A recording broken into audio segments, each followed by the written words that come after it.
मैं तुम्हें 2 साल की तनख्वाह देना चाहती हूँ। अगर तुम्हारी ख्वाहिश है तो जाकर जिंदगी के मजे लूट लो।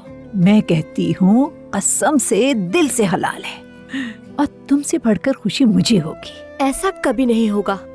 मैं बगैर मेहनत किए अपने मुंह में एक निवाला भी नहीं डाल सकती हूँ। उससे बेहतर है मर जाऊं।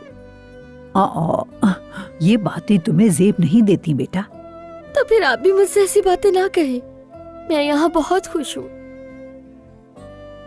अपनी मेहनत से कमाती हूँ, अपना हक लेती हूँ और आपसे बहुत मोहब्बत करती हूँ।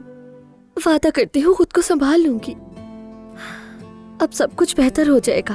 अगर आप चाहेंगी तो मैं रुक जाऊंगी यहाँ पर, और आप ना चाहेंगी तो।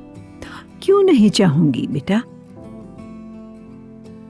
अरे जुमाना, तुमने तो मेरी बात का मतलब ही नहीं समझा।